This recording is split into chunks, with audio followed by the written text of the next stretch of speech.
Of August 14th, 2017 to order. If you'd please stand and join me for the Pledge of Allegiance.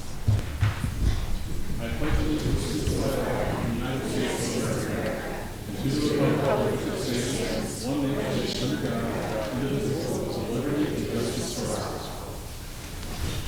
And please let the record note that with the exception of Mr. Wilkins and Ms. Bentley, all council members are present, though in different places. We have minutes for the meeting of August 7th. Without objection, they'll be approved. Seeing none, we'll move on to our schedule of committee meetings. Ms. Raybine.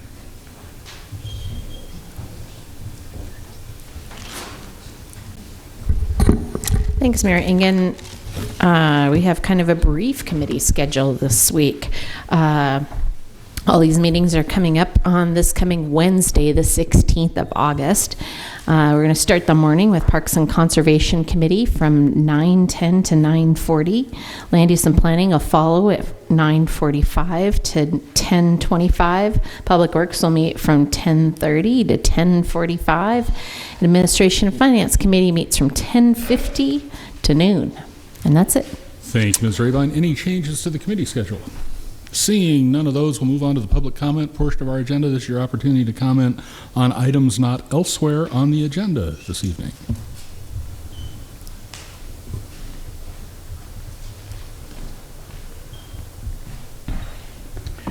My name is Bob Moore. At recent meetings, the matter of the Marriott investment on Higgins Street was discussed. The minutes for August 7th that y'all have prepared in part states, Bob Moore said that at a recent meeting, the mayor had stated that the Marriott project might have been done without the commitment of the $3.5 million. My recollection of that was the mayor said, had it not been for the $3.5 million commitment by the MRA, it would not have been done. And at that time, I read the minutes of the MRA that stated very clearly that the project would be done, whether the $3.5 million was given to the Marriott developer or not. You can go back and listen to the recording of the minutes. July 14th, the director's report, MRA director, stated that the effort by cities and counties that have TIF districts to organize has begun, with the initial meeting having taken place in Butte. Chris attended that meeting. The next meeting will be at the Montana League of Cities and Towns in early October. That early October has been actually changed to late September.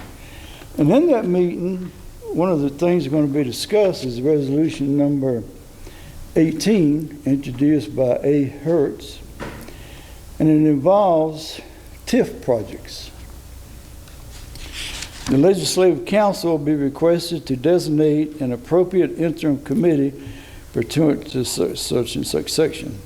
And then it goes on to list 10 things that they're going to discuss about TIFs.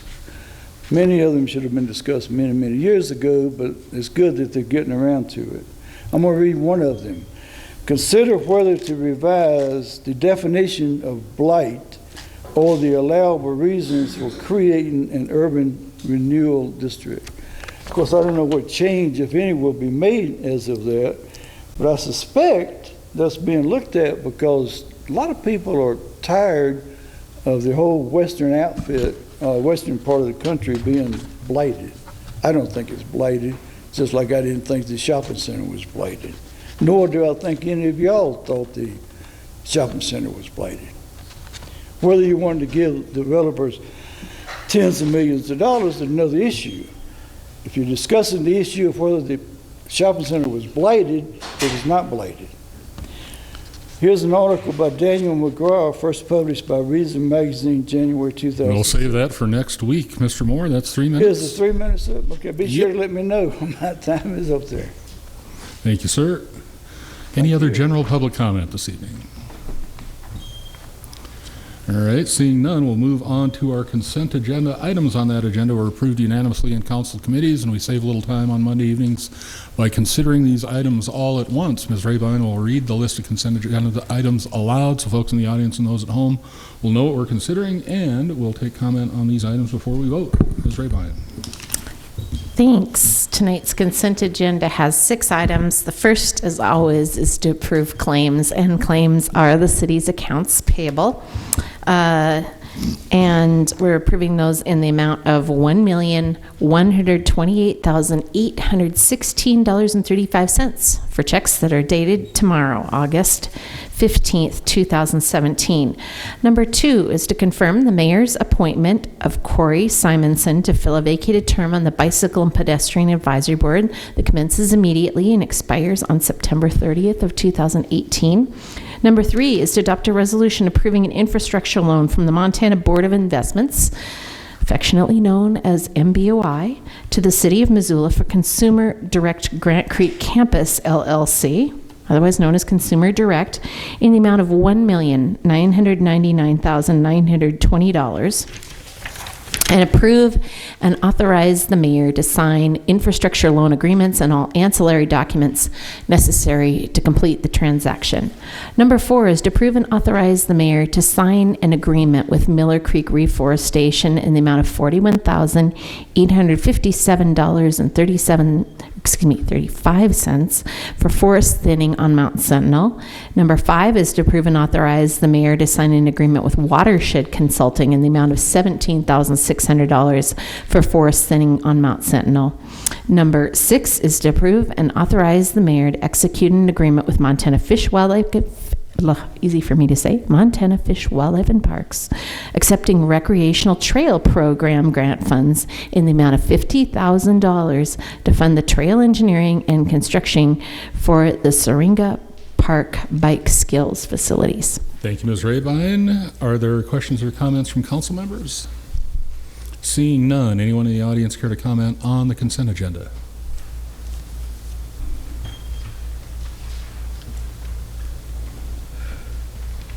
Bob Moore again.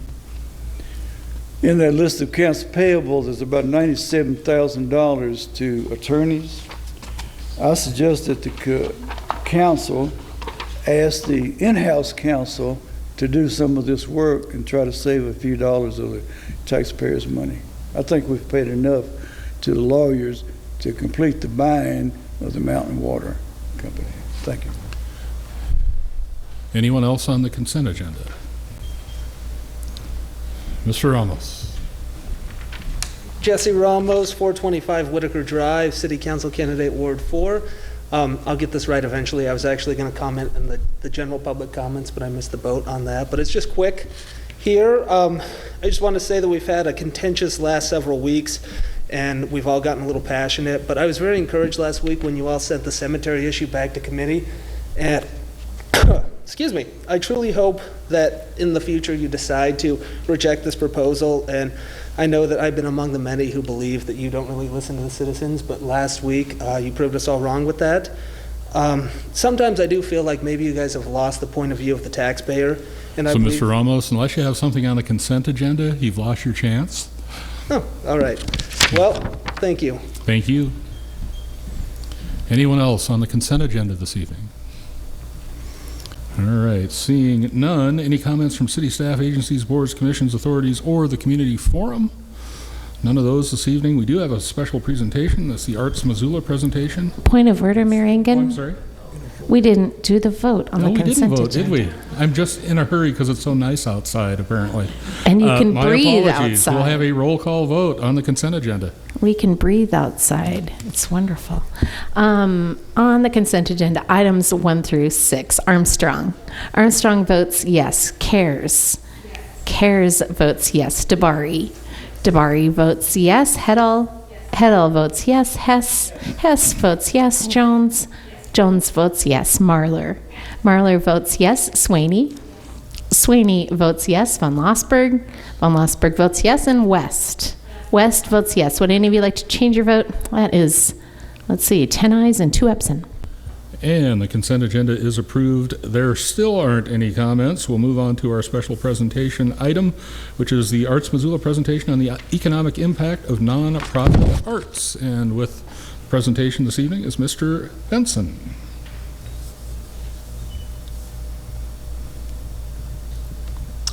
Thank you. Tonight I'm going to give a report on the economic impact of the arts, the nonprofit arts in Missoula.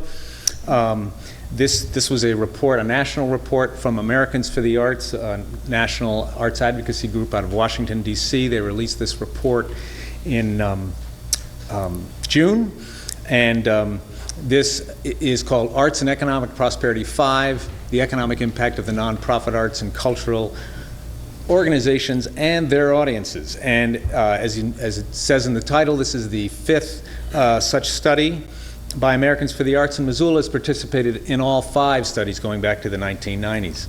What this is obviously a study of the economic impact of the arts. It doesn't address the fundamental purpose of the arts. That's a whole other conversation. But this is the economic impact both nationally and locally. And the purpose of the study is to show that the arts, the nonprofit arts, are an economic driver in our community and in the nation. It's a long title, Arts and Economic Prosperity 5, the economic impact of nonprofit arts organizations and their audiences. Why nonprofits? Because the nonprofits are the main recipients of public and private funding. And rather than see funding the arts as a charitable donation, we're trying to change the conversation to show that they're actually an investment in the community. And this is sort of like a return on your investment report is what this is. It's a 2-part study. It studies both the organizations themselves, what they contribute directly to the economy, and what audiences contribute to the economy. After they've paid their admission, what else have they contributed? Have they gone to dinner? Have they done any retail shopping? Have they bought the t-shirt? Did they travel from out of town? All that is what's indirect spending and is part of this report. So there are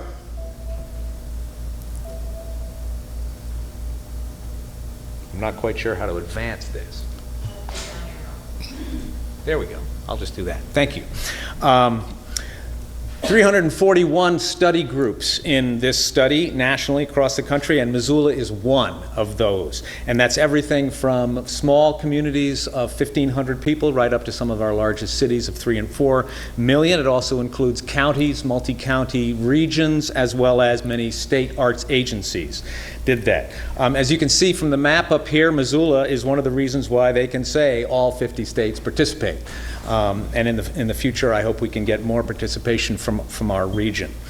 In Missoula, we had 34 arts organizations participate by filling out some financial information, and the Arts Missoula Board of Directors collected over 800 individual surveys at arts events, at about 21 different arts events throughout the calendar year of 2016. All of that information went directly to Americans for the Arts, and then a third party scrutinized, crunched all the numbers, implemented the standard accepted input-output economic models. This is just a way of saying that we didn't have anything, we didn't come up with these numbers, and Americans for the Arts didn't come up with them either.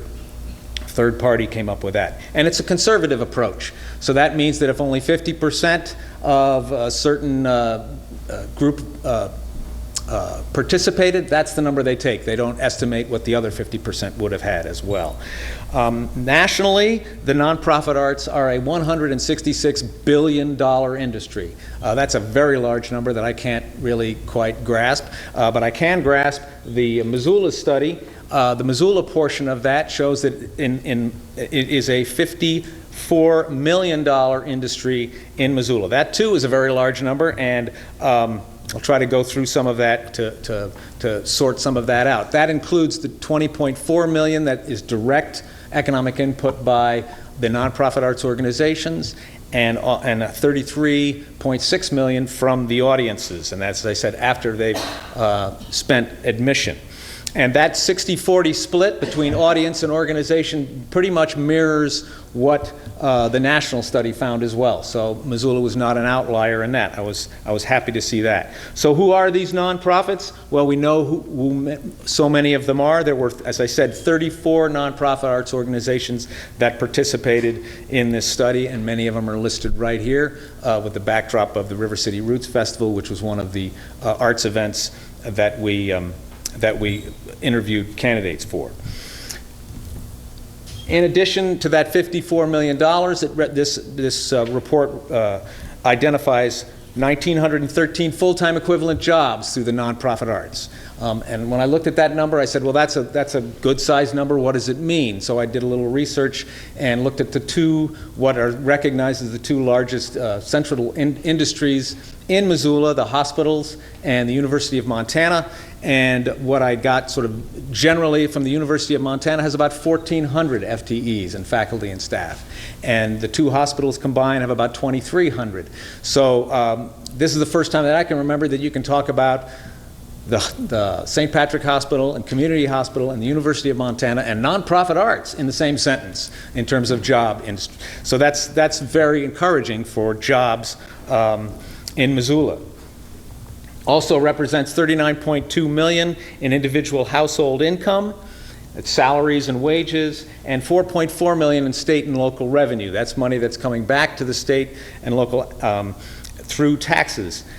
I don't know exactly how much the state and the local contributes to local nonprofits, but on a national level, the number that is returned to state, local, and national government as a whole from the national part of the study was $27 billion in tax revenue, and collectively it is estimated that the government, state, local, and national governments contribute about $5 billion to arts organizations. So that's quite a good return on the investment. So breaking this down a little further, what I've got here is some comparison. 54 million is a big number. Want to find out what exactly that means. So on this chart here, on the left side are the numbers that I just gave you. 54 million in total industry, 1,913 full-time jobs, 39 million in household income on down. And in the middle column is a comparison to the median of the study of the groups of this study that were in the same population range as Missoula, from 50 to 100,000.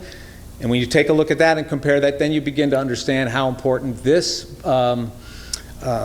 study is for Missoula. It's about a 3 to 1. We're about 3 times larger than the median of cities our size in the United States. And then if you compare it again to the national median of all the cities, we're again half again as large in our nonprofit arts industry, and most of the cities in the United States are much larger than Missoula. So this puts it in perspective that this study confirms what so many believe, that the arts are very strong in Missoula, and now we have some numbers that show just how strong they are. So I wanted to give you a break from all the numbers, so I threw up some images now and again. And here, this is German Fest, which is actually coming up on Labor Day in a few weeks, so I invite you all to come to German Fest. It's a great celebration of our German heritage and our sister city of Neckargemünd. But when you take a look at this, the reason I chose this slide is one of the most important things about this slide is the audience. German Fest is a free event, just like so many events in Caras Park, so the only way that it actually succeeds is through audience spending. And you have a lot of audiences here, so we want to find out how audiences are spending their dollars on nonprofit events. It comes down to about almost $26 per person per event. And it's broken down mostly food and drink, but there's other things there's local transportation, souvenirs, gifts, lodging for $3.34. That's not saying that a hotel room is $3.34. That's just the average, and most people who are attending aren't staying in hotels, obviously. But that's how the breakdown of that comes per person. 5 years ago when we did this study, it was about $20 per person. So you can see that there's between $5 and $6 more that people are spending today than they were 5 years ago. I think that's a reflection of the confidence in our economy. So one of the questions we asked was a very simple question on the survey was, what's your zip code? And from the zip code, we can tell where people are coming from. Are they local or are they non-local? And the non-local are the cultural tourists. And as you can see with this graph, about 20% of those who are attending are from outside of Missoula County, and the rest can be anywhere from Ravalli County, or they can be as far away as Chicago, New York, or overseas. But it's important to see what that 20% is spending. You know they're spending more, but with this survey, the 20% of the cultural tourist is spending $53.45 as opposed to $18. That has some great implications for cultural tourism. We know that tourism is now the second largest industry in the state of Montana. So if we can boost that 20% of tourists, then the money will go a lot farther in our economy. And another image here to break it up, the International Choral Festival. That's an example of people coming from somewhere else to Missoula. Obviously, over 1,000 people came that week. So many of them were participants as well as individual concert goers. Part of this study, not actually in the statistics itself, but also part of the data collection, was that in Missoula, there are these arts organizations recruit about almost 3,000 volunteers throughout the year, putting in about 95,000 hours worth of work. That has a value to it, even though it's not stated in any tax form or there's no payment there. But that's a $2.2 million value that the arts organizations would have needed to pay. Another quick statistic is that Americans for the Arts did a survey where they asked a group of adults, do they believe that arts and culture are important to their quality of life? And 87% said yes. That's not a big surprise. If you asked 8 out of 10 people, do arts are an important part of the quality of your life? You'd probably 8 or 9 of them would say yes. But the second statistic, 82% of Americans believe that arts and culture are important to the local business and economy. 82% said yes, they understand that. That's different than it would have been 5 or 10 years ago. I think more and more people are understanding across the country, and in Missoula as well, that arts are important to our economy. SPARK, Arts Ignite Learning, which is the collective impact of the Missoula County Public Schools and the University of Montana and several arts organizations and artists, and the City of Missoula is a partner in SPARK. We always talk about SPARK in terms of the students and the education that they're getting, but also SPARK is providing employment for artists and providing a lot of steady employment throughout the year. We are writing checks $15,000 to $18,000 to individual artists who are participating in the SPARK program. So it benefits, it has economic benefits as well. Here are the list of the nonprofit arts organizations that participated in the study, 34 in Missoula. Every time we do one of these studies, we get more participation. That makes our numbers obviously look a little bit better. But the arts organizations, it's decentralized. There's no CEO, there's no annual report, and no shareholders we have to appeal to, so we rarely get to speak as one voice. But in this report, we do get to speak as one voice, and here are all the arts organizations listed right there. We got a couple of nice quotes. James Grunke from the Missoula Economic Partnership recognizes the importance of arts in our community. And I chose these images here specifically, the Montana Repertory Theater and the Montana Museum of Art and Culture, both located on the University of Montana. And you can't really talk about the arts or culture in Missoula without talking about the University of Montana and the great town and gown relationship that we have. The Missoula Children's Theater and their Little Red Trucks is one of the greatest advertisements for the city of Missoula that there is, period. They drive all over the country and people recognize our town through this great arts organization and what they give to communities all over the country, all over the world. And Dolce Canto went to a tour at South Korea a year ago. And on the tour, we invited one of the choirs to come to Missoula, and they did. They came this past May, so that's benefiting the whole cultural tourism angle. These are a lot of exports Not only are we importing arts, we're exporting art with the Children's Theater, with overseas tours. The Montana Repertory Theater just came back from China. And the Rocky Mountain Ballet continues its work with groups overseas too. So Missoula not only is importing arts, as I said, but there's great arts export as well. These are the organizations, the national organizations that support this finding, including the United States Conference of Mayors, the National Lieutenant Governors Association, the National Association of Counties, Destinations International, those are the Convention and Visitors Bureau, the National Association of Economic Development, as a National Conference of State Legislatures, plus some organizations that represent foundations. So this is a report on a national level that is supported by many organizations, and a lot of them you're very familiar with. I'm assuming the National League of Cities and the National Conference of Mayors you are familiar with. So that lends credence to this study as well. Finally, we have a nice quote from Mayor Engen about how arts not only feeds the soul, but feeds our collective coffers. I like to say that the arts is not just food on the what is it that I like to say? It's not just food for the soul, it's food on the table.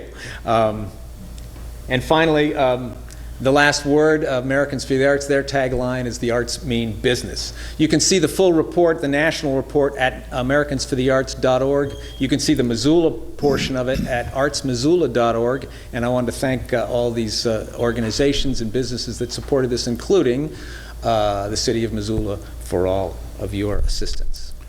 Thank you, Mr. Benson. Thank you for feeding the soul. Any questions or comments from council members?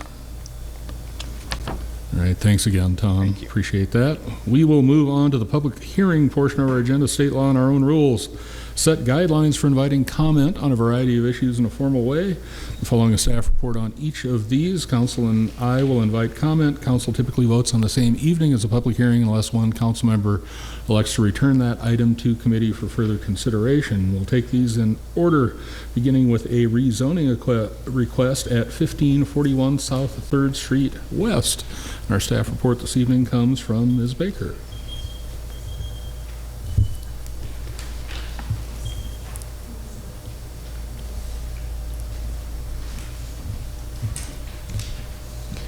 Good evening, everyone. My name is Jenny Baker. I'm with Development Services, and this is a request from Corey Miller, who is here this evening, to rezone 1541 South 3rd Street West from the existing B22 Community Business Zoning District to C14 Neighborhood Commercial.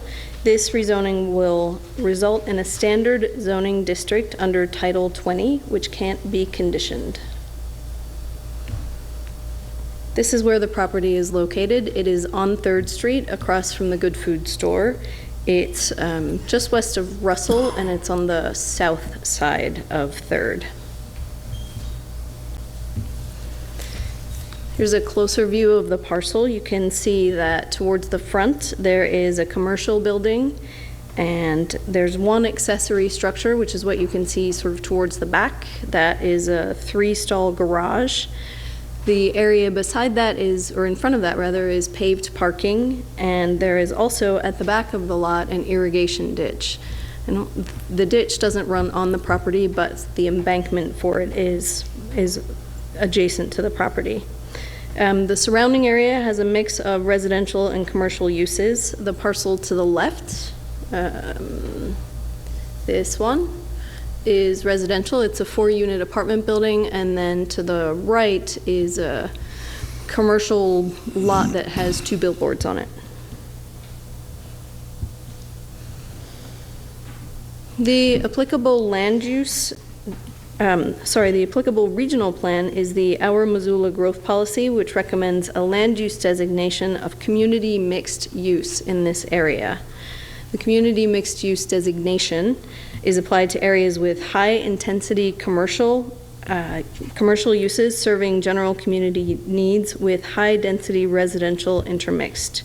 The zoning districts that most closely align with this density recommendation are C14, which is what the applicant is requesting, C24, and M1R2. On the other side of Russell, where it's sort of a lighter orange, This is a neighborhood mixed-use area, and that designation more closely aligns with the current B22. It's also a commercial zone that supports neighborhood-serving commercial and medium-high residential, but it's slightly less intensive of a commercial designation for the land use, and that's tied to the intensity and scale of the enterprises it encompasses.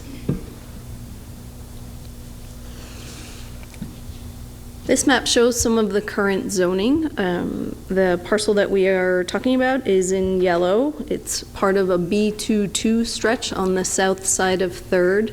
But you can see that to the right of it is a parcel that is C14. All across the street along 3rd is also C14, and then Catlin is as well. So it's sort of surrounded by the zoning designation that is being requested. There's also, sort of to the south, the RM1-45, which is multi-dwelling residential zoning, and that has that can have between up to 43 units per acre in that district. This slide compares the existing zoning with what is requested, and you can see that both districts permit all building types, including mixed use, single use residential, and commercial. For single use residential, in both of these districts, the minimum parcel area is 3,000 square feet and the area per unit is 1,000. There is no minimum parcel area for a mixed use or a commercial use building in either of these districts. There are no setbacks required for commercial uses because there are no residential parcels immediately adjacent. The main difference is the height. In B22, it can be 50 feet, and in C14, it can go up to 125 feet.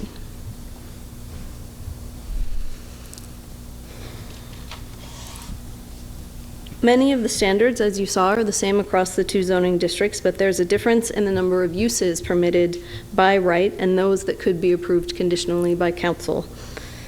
This slide shows some of the additional permitted uses along with some of the conditional uses that would require City Council review and a public hearing.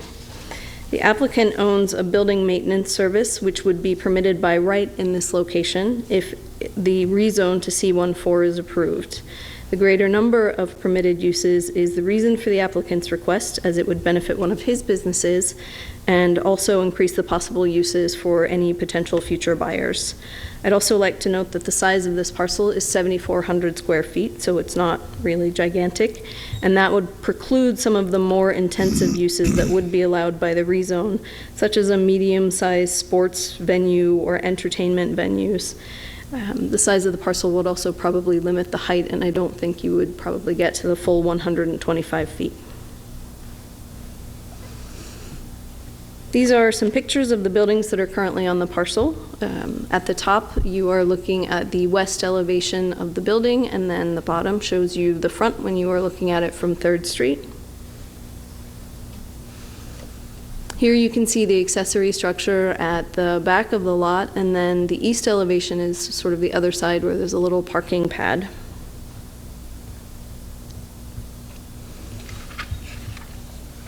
In considering the zoning amendment review criteria, these are the ones that are the basis for the rezoning, whether it conforms to the growth policy, if it facilitates the provision of motorized and active transportation facilities and other public infrastructure like sewer and water, if it promotes compatible urban growth, if it promotes the public health and safety, and if it considers the character and suitability for particular uses in the district. This rezone does comply with the goals and objectives of the growth policy, where C14 is listed as a relatable zoning district for community mixed use. The rezoning is in an area with recently improved infrastructure along 3rd Street. So there is a sidewalk in front, there is a bike lane along 3rd, and there is also a Mountain Line bus stop within less than a block from this location, and that is one of the lines that runs every 15 minutes. There's also water and sewer that goes to the site. The rezone proposes development that is compatible with existing uses in the area, and it accords with the promotion of public health and safety by being in an area with existing and adequate public services, including police, fire, and emergency. And finally, it does give reasonable consideration to the character of the district and the uses on the surrounding parcels. On July 18th, this request was considered by the planning board. They discussed the suitability of the location for a C14 zoning, and also whether there could possibly ever be access to 3rd Street from Washburn, but the ditch precludes that connection. On that evening, 7 members were present, and all 7 voted in favor of approving this request. As a result, Planning Board and staff recommend the approval of an adoption of an ordinance to rezone 1541 South 3rd Street West from B22 Community Business to C14 Neighborhood Commercial. That is my presentation, and if you have questions, I'll be glad to try and answer them. Thank you, Ms. Baker. With that, I will open the public hearing. Would anyone care to comment on this proposed rezone? Seeing none, I will close the public hearing. Are there questions from council? Ms. Cares? Ms. Baker, can you just educate me on slide 6, the comparison between the 2 zoning districts? You mentioned the lack of setback requirement because there are no residential adjacent properties Nearby. adjacent that adjacent isn't a word and I don't know how to get around that, but that there are to the west, and so why? So there is a residential use beside it, but the zoning is commercial. And so the use isn't what we consider when we talk about that. We consider the zoning. And you can also see, if you look at the back of the lot, that there is still a strip behind it here, so that at no place does this parcel touch a residential district. Everything surrounding it is commercial. And so that's why we say it doesn't need to meet residential setbacks, because the zoning around it is commercial. Further questions? Seeing none, Mr. DeBari? I move council adopt an ordinance to rezone property legally described as the north 90 feet of Lot 10 and portion of vacated street, 7,400 square feet, in Lowe's Addition, Block 1, in Section 20, Township 13 North, Range 19 West, from B22 Community Business to C14 Neighborhood Commercial, based on the findings of fact in the staff report. That motion is in order. Is there discussion on the motion? I'm sorry, Ms. Karras? I'll just say that I didn't hear from anyone in the ward except for one person who just wanted to know what was happening, and then they were glad that they were in the know. So I'll be supporting the motion. Further discussion? Seeing none, we've had a public hearing. We'll have a roll call vote. On the ordinance to rezone the property, Cares. Yes. Cares votes yes. DeBari. Yes. DeBari votes yes. Heddle. Yes. Heddle votes yes. Hess. Yes. Hess votes yes. Jones. Yes. Jones votes yes. Marlar. Marlar votes yes. Swaney. Swaney votes yes. Van Lossberg. Van Lossberg votes yes. West. Yes. West votes yes. And Armstrong. Armstrong votes yes. Would any of you like to change your vote? That is 10 ayes and 2 absent. And the rezoning is approved. Our second public hearing is another rezoning. This is McQuirk Addition Blocks 5 and 6. And our staff report this evening comes from Ms. McCrae. Pinch hitting. Pinch hitting. So Mary McCrae with Development Services, filling in for Anita McNamara, who went home sick this afternoon. This is a request to rezone the current and proposed library blocks, also known as McQuirk Addition Block 5 and 6, from C14 and B22 on Block 5 and RM1-35 on Block 6, both to CBD4 Central Business District. This rezoning will result in a standard zoning district under Title 20, which can't be conditioned. This is the location of the property. It is 2 full blocks located south of East Main, east of Washington Street, north of East Front Street, and west of Jefferson Street. Both Front Street and Main Street are one-way streets that are classified as urban collectors, while Washington and Jefferson are local streets. Adams Street, which separates Block 5 and Block 6, is also a local street. The surrounding property has a mix of commercial, institutional, religious assembly, and residential uses. The applicable regional plan is the Our Missoula City Growth Policy 2035, which recommends a land use designation of urban center in this area. The urban center land use designation is intended for areas where there is a concentration of downtown uses, including high-intensity commercial, office, retail, arts, and entertainment, eating and drinking establishments, and high-density residential. Zoning districts that most closely align with this land use designation are C14, C24, and CBD4. So the 2035 growth policy also designates the subject property within a city core overlay, and it's shown in the brown, red, and white kind of diagonal stripe on this slide. It's described as a place where arts and culture meet open space, employment, and retail. The urban characteristics for areas within a city core overlay include high-density housing, vertical mixed-use buildings, streetscapes, communal parking strategies, and revitalized and reused historic fabric in a strong transit, bicycle, and pedestrian-oriented network. The relatable zoning district for the city core overlay is CBD.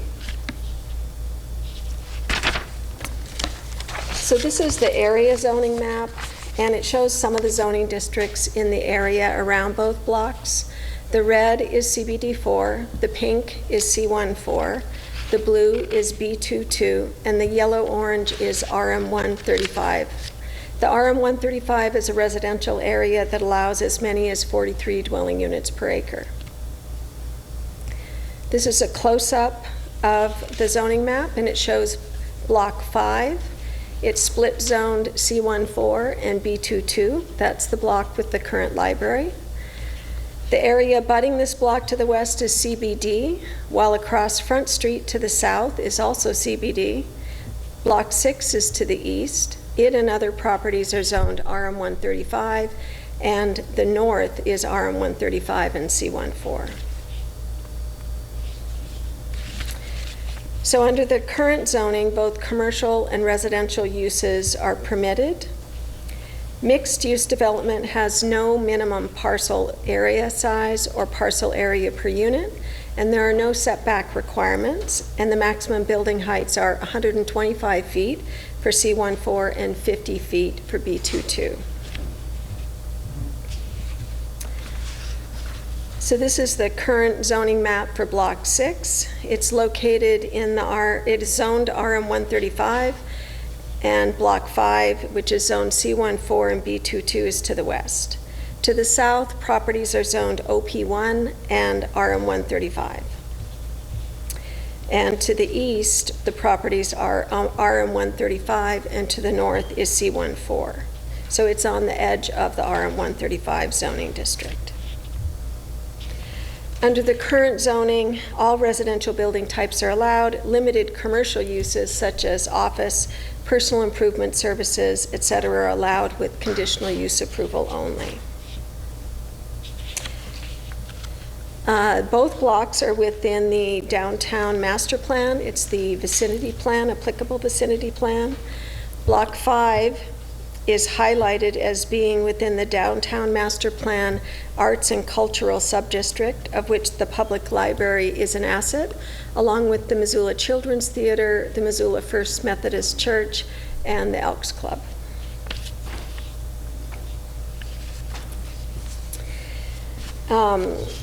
A real estate agreement between the Paynes and the library provided for a land swap where the ownership of Block 5 and 6 were traded.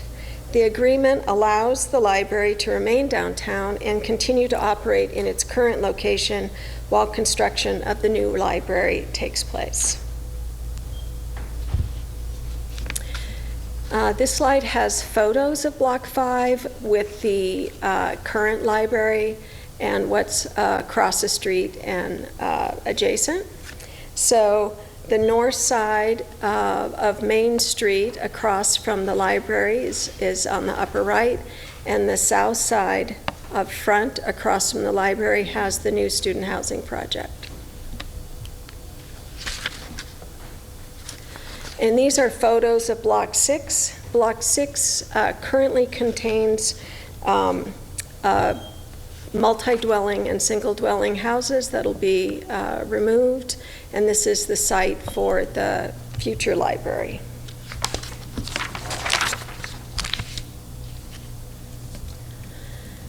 So the proposed zoning of CBD4 provides for a wide variety of high-intensity commercial uses, high-density housing, and some industrial uses.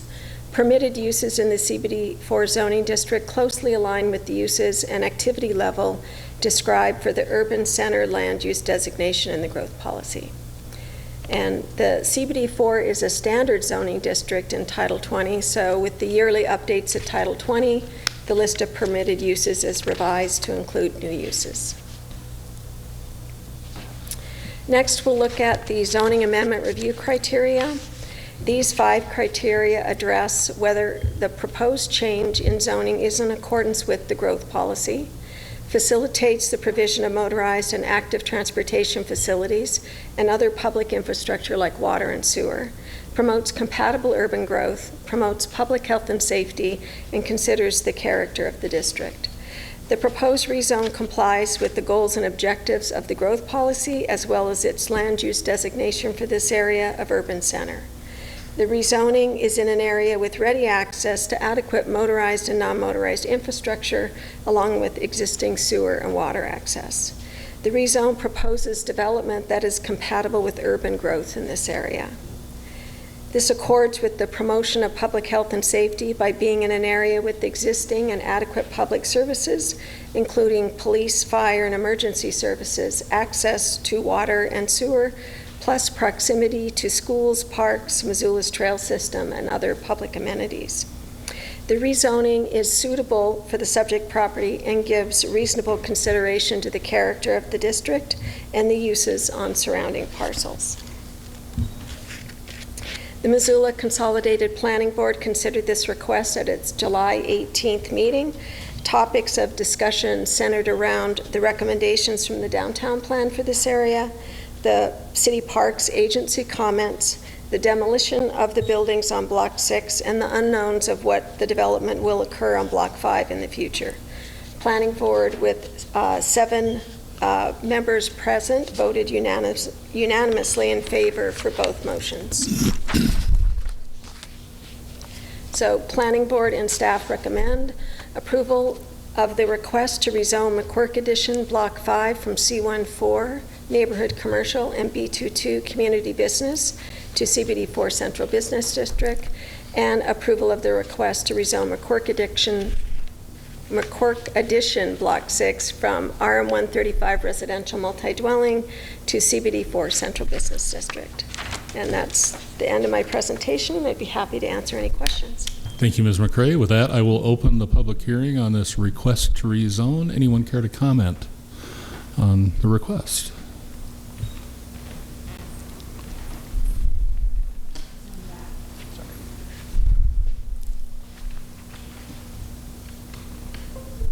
My name is Chris Martison with A&E Architects.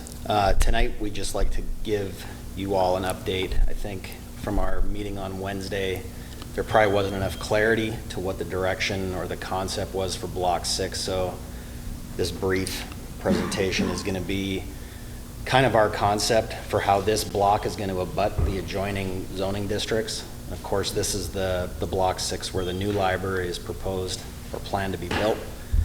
So we have Main Street on the top of the screen here and Front Street on the bottom. And there's been a lot of concern and discussion with this block with not only parks, but being that this is looking to be rezoned as a CBD block, utilizing the setbacks. I think we understand as a design team that this is a pretty specialized use, and it's not often that communities get to design public libraries in a CBD district. So we're looking at holding this building off the property lines to provide enough space for outdoor plazas, for public staging, public gathering, To the south of this plan in the corner is more of a green space and connected use across to Kiwanis, with the west side of the property being more hardscape like you would see in a CBD development for bus drop-off, congregating of kids waiting to get on buses, and then also the north side of the site would be functioning much the same way. So hardscape from the curb edge right up to the building. Around the east side and the south side is where we'll be being a little more careful with how this street and the landscaping is going to abut the residential district. So maintaining boulevard trees along the south, and then whatever trees we can get up towards the north on the east side of the block.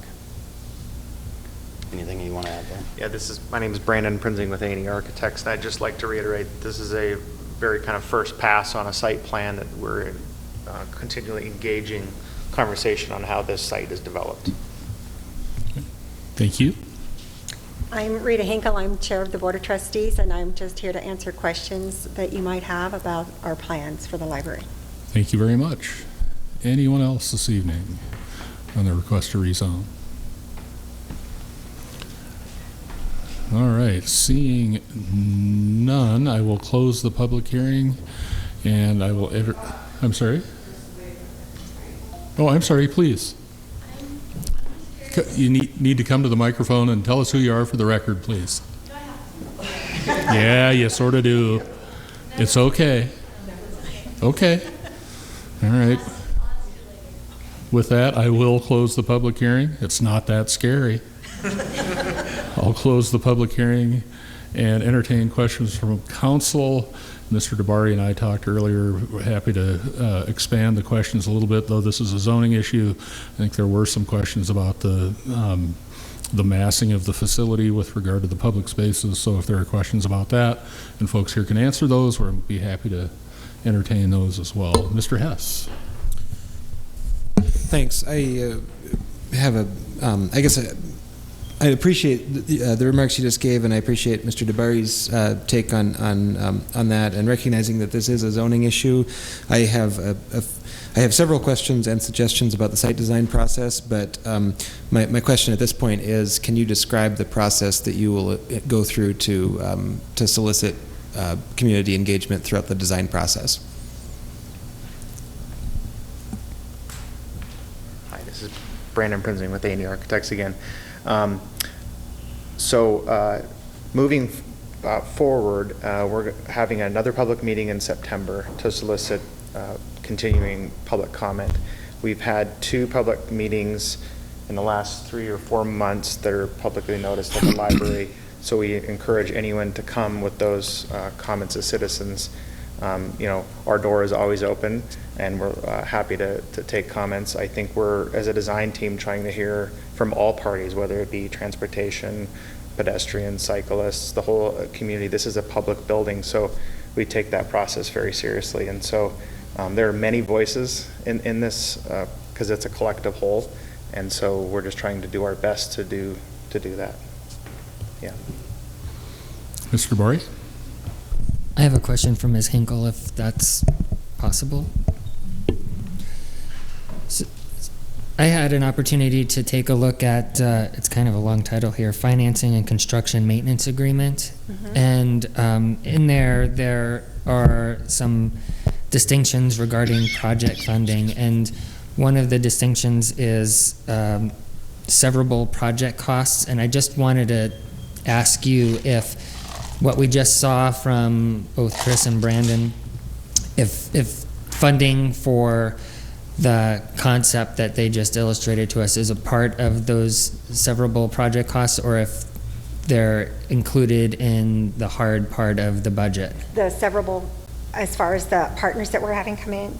No, from the way I understand it is that there's some programmatic portions of the design process that could be removed from design, and this is what I had a conversation with Ms. Bray today, and so I just wanted to double check. I didn't have a chance to ask her this question, but she had mentioned that that what Chris and Brandon just showed is in the current budget for doing the project, but I wasn't sure whether it was a line item in that budget that was a part of the severable project costs.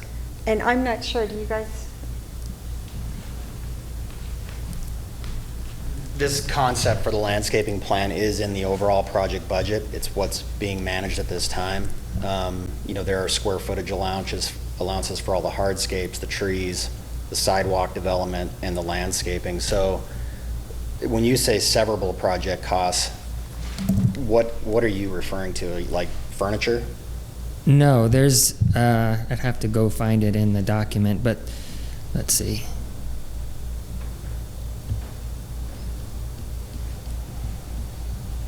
So it says, don't want to read the whole paragraph, but it says,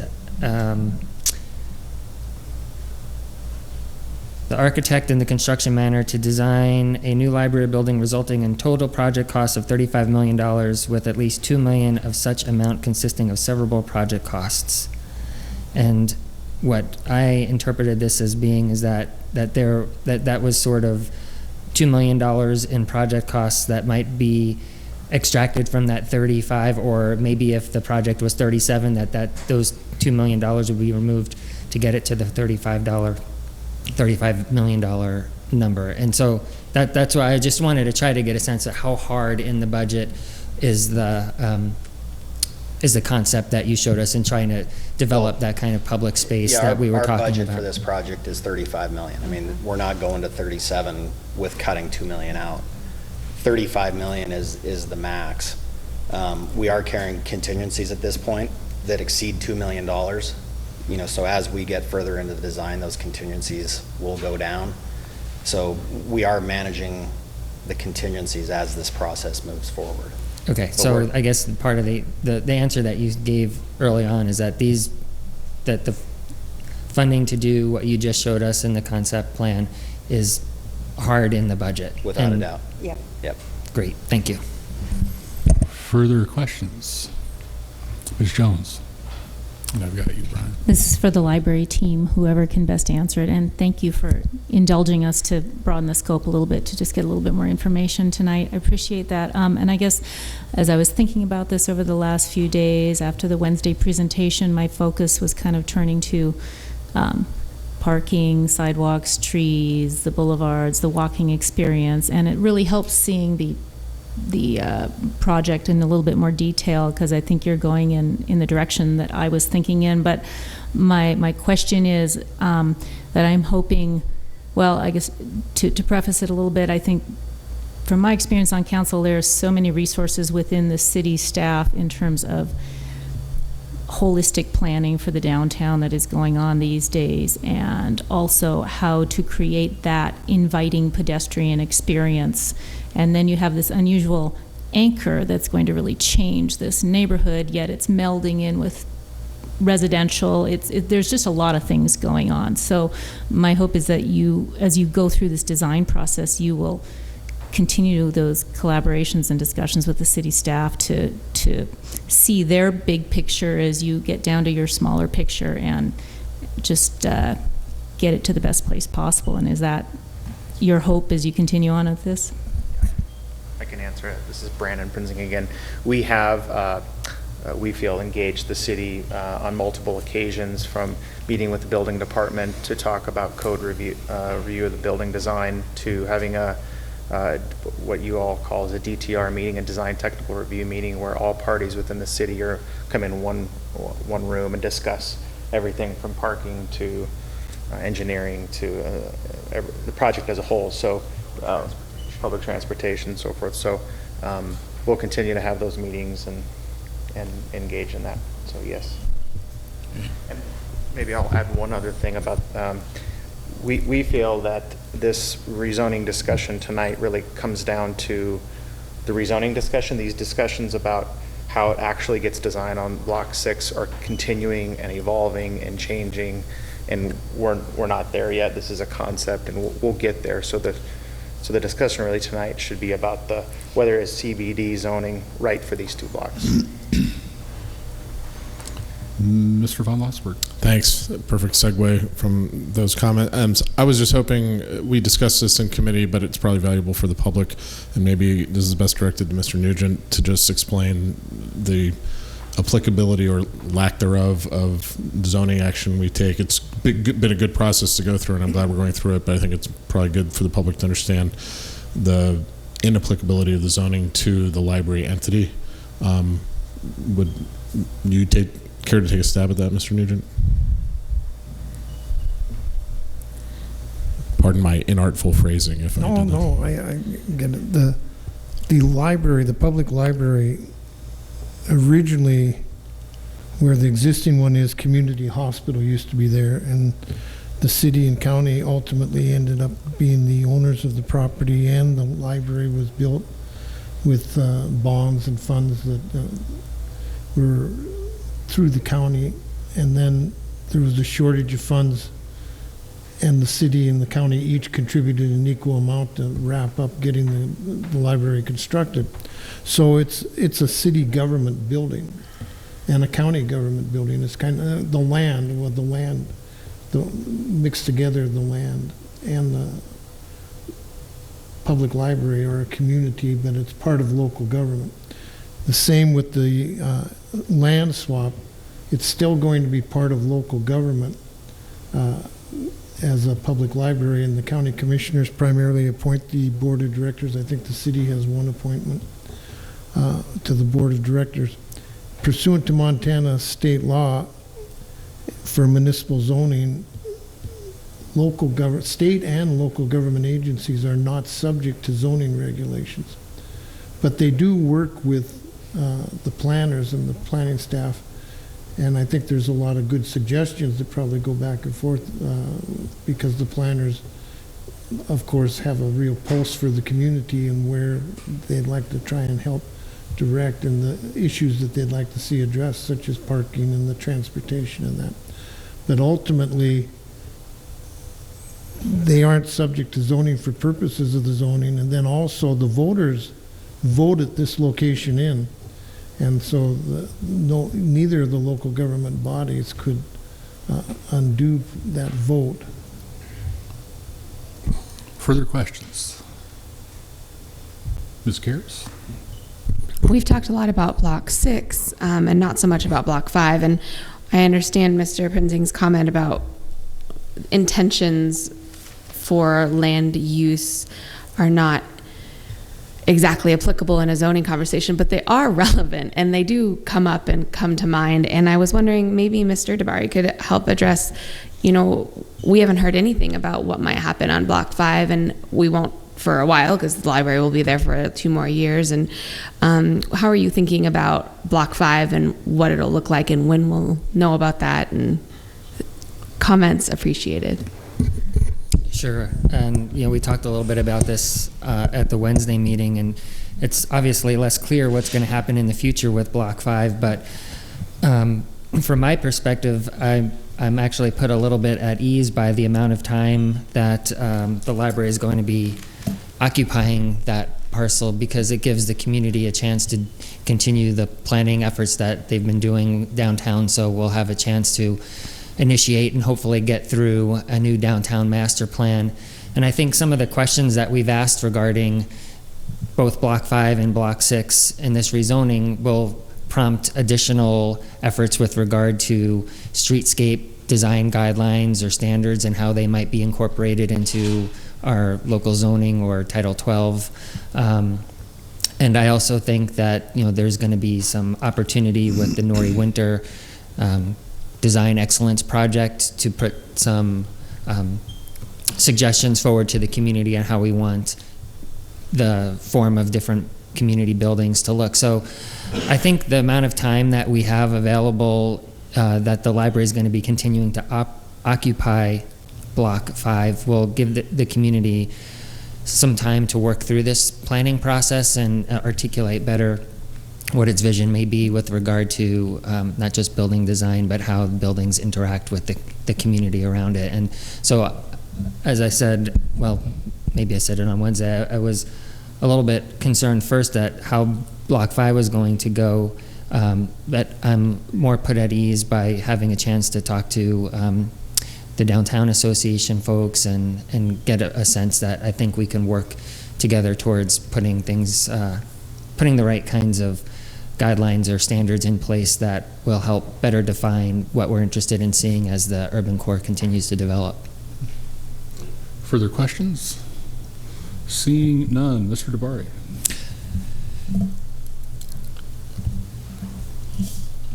So I'm going to do these separately. Is that right, or that work for you? You can do them simultaneously if you'd like.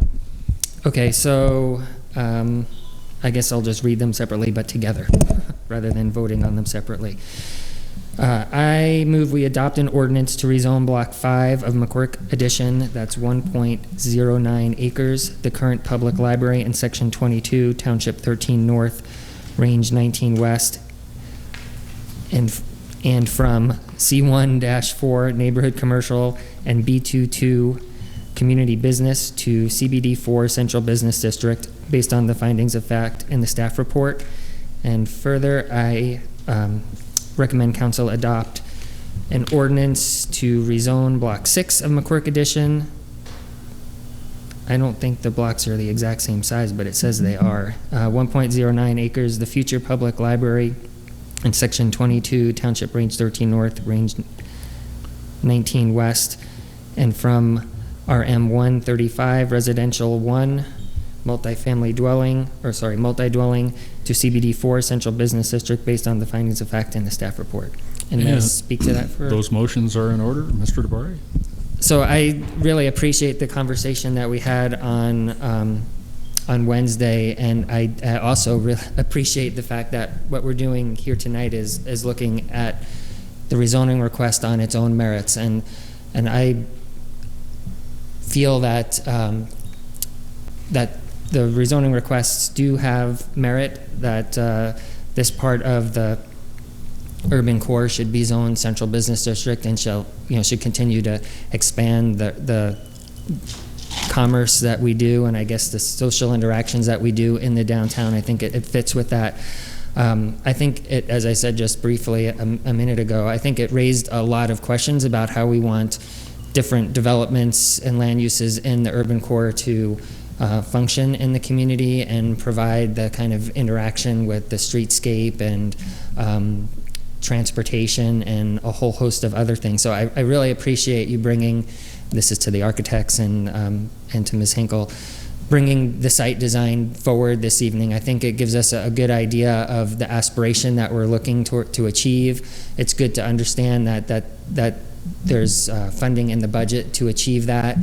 I think it's sensitive to the fact that it's addressing the residential on both the east and south side of Block 6, and but also addressing the more urban sort of feel of the north and west side of that block. And I already spoke to my feelings regarding Block 5. So I will support the motion, and I look forward to the ensuing community discussion about how we move forward with streetscape and other sorts of design issues downtown. Further discussion, Mr. Hess?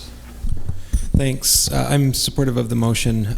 As we discussed on Wednesday, I think that this is a great time to step back and look theoretically through the lens of zoning at these parcels in the absence of a project. And fortunately, we do have a project here to review, and I appreciate the architects and the library's presentation tonight, and I appreciate the commitment to a public process.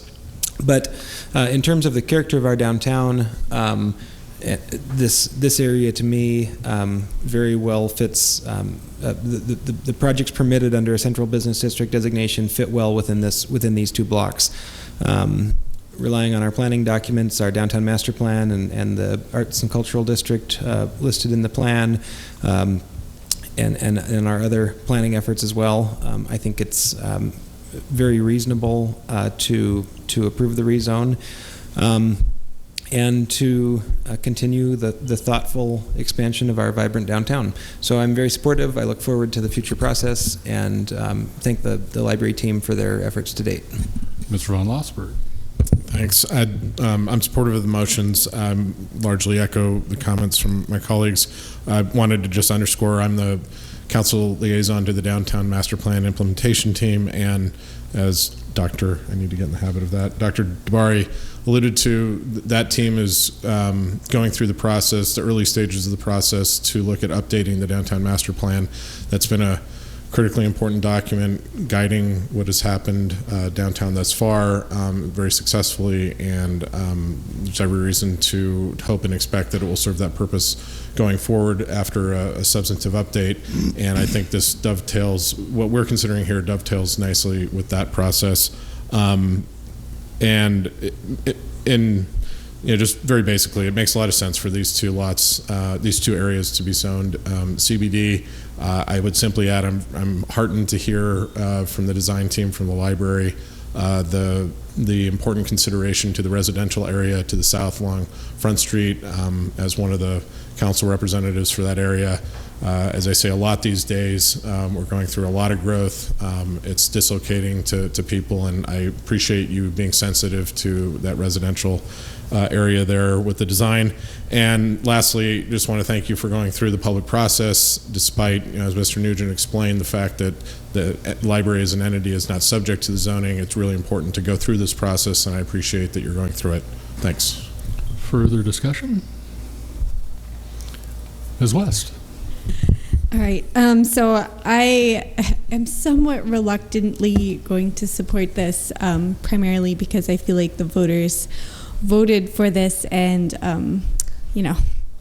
this is what's going to happen here. But I just wanted to briefly call out that there's more to the downtown master plan than urban economic growth, and that it also speaks quite a bit to the preservation of our historic areas, and also to inclusive housing for all economic levels. And I think that as we enter this discussion of how we want our downtown to grow and where we want it to grow and who we want to welcome there, we need to make sure that downtown doesn't turn into an area where you can come visit but you can't stay. And I think that we just need to have a holistic discussion as we move forward with this area, because once the swap takes place, there's really one block left between where the library is going to be located in Madison Street. That's residential, and if you're just traveling east, I know there's more blocks of historic housing down there, but it does shrink it quite a bit. So I just hope that as we move forward, we consider all the different aspects of what's happening downtown, because I think there's more to making a downtown livable than just economic drivers. Further discussion? Mr. Dabari? I think I'd be remiss if I didn't thank the effort that Mr. Austin and Mr. Boza put in providing comment on Wednesday, and the thoughtfulness that they exhibited in sharing the points of view for their respective departments, and so I think that this is a part of the continuing discussion about how we address parking in the downtown, and how we address our urban forest in the downtown, and what the right methods of achieving a good urban forest are. And for Rod's side of things, how we achieve a good parking strategy so we can ensure that all of these great businesses and cultural buildings that we're putting downtown, as well as hopefully future residences that Heidi is bringing up, have the opportunity that for the patrons that will be visiting them to park or to get there in an adequate way. So I just wanted to thank you for your thoughtfulness in this, and appreciate it. Any further discussion? Seeing none, we've had a public hearing. We'll have a roll call vote. Okay, just so we're clear, this is on both ordinances to rezone both Block 5 and Block 6. And we'll start roll with Dabari. Dabari votes yes. Heddle. Heddle votes yes. Hess. Hess votes yes. Jones. Jones votes yes. Marlar. Marlar votes yes. Swaney. Swaney votes yes. Van Lossberg. Van Lossberg votes yes. And West. West votes yes. Armstrong. Armstrong votes yes. And Cares. Cares votes yes. Would any of you like to change your vote? That is 10 ayes and 2 absent. pardon me, and the ordinances are approved. We have no more public hearings. I will pass on. Sorry? We have one more. The Oh, I'm permissive sorry, I missed the, medical level. good heavens, I'm having a hard time tonight. I'm just so excited about clean air. Ms. Griffing, let's continue the public hearing process.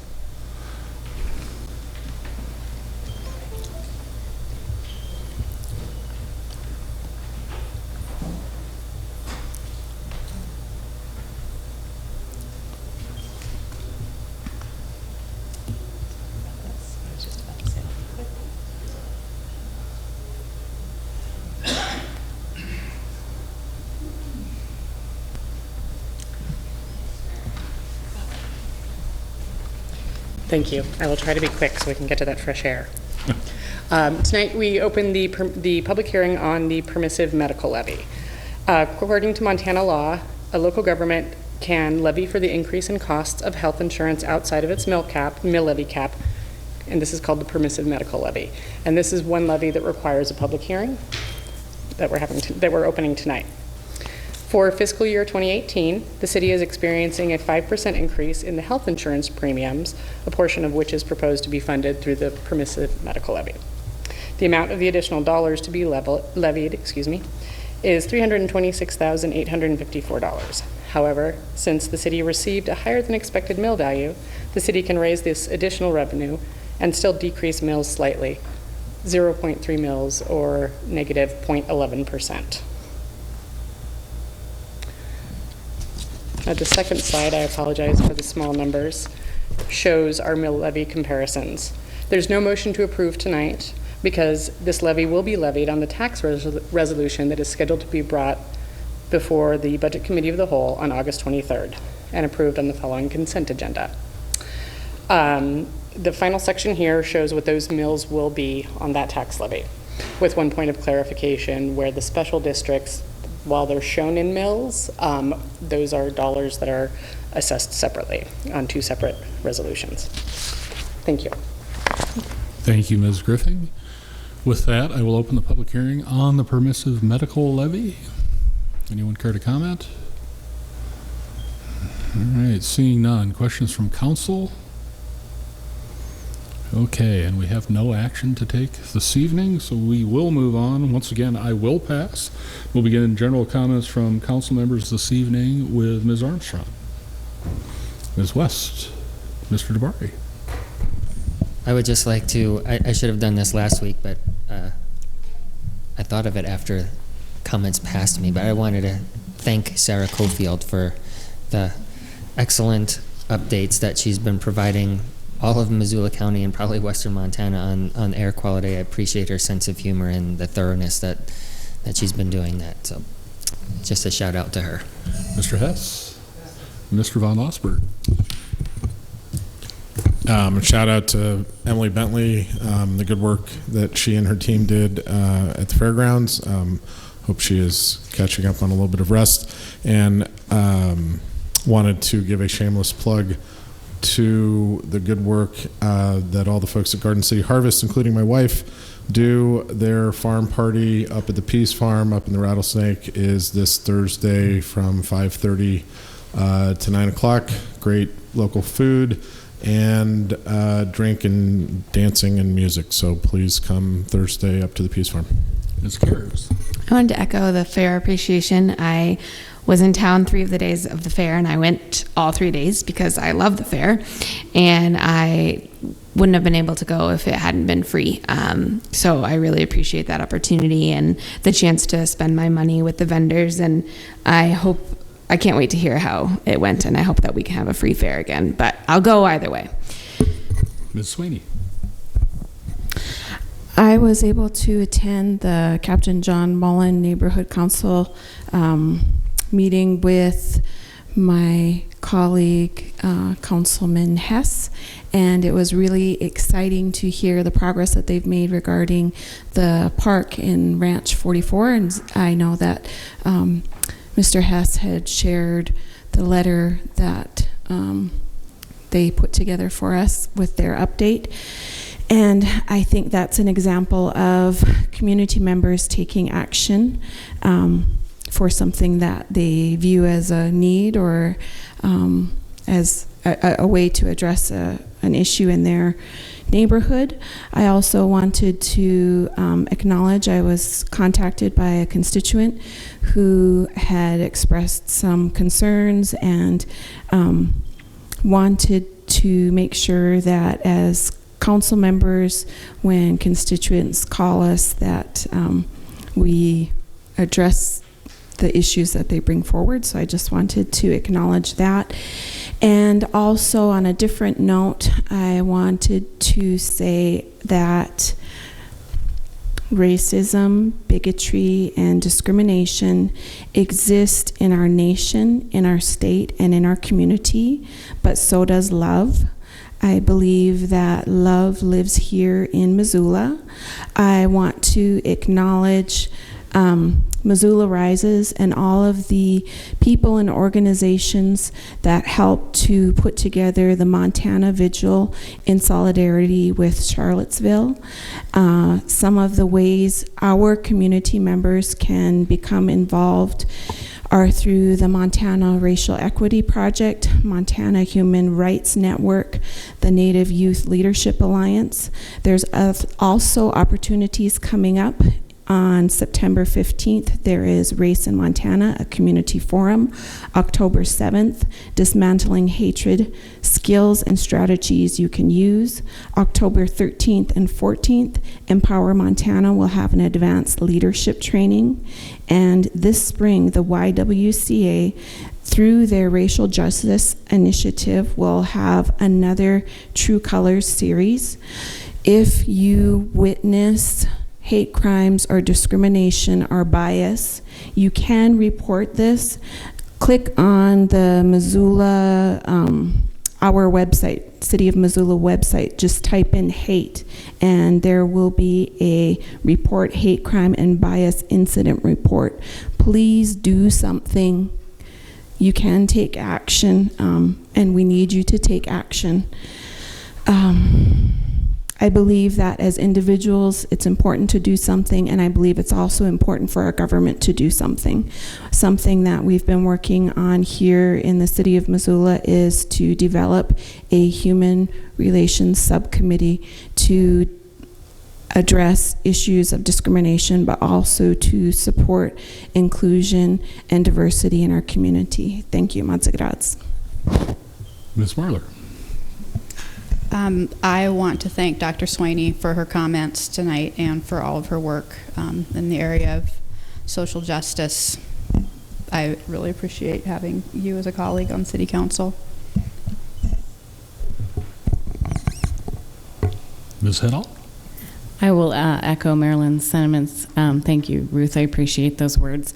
In regards to the fair, I was able to attend the Tough Truck competition last night, and the unfortunate side of it was that in an attempt to get cheese curds, it was shut down because they had sold 3 times what they expected, and so that is the only downside of the fair having free admission. Ms. Jones. All right. We have no committee reports this evening. Are there any additional items to be referred? Hearing none of those. Any miscellaneous communications, petitions, reports, or announcements? Got none of those. We have no new business. With that, as always, I thank you for your service, and we will be adjourned.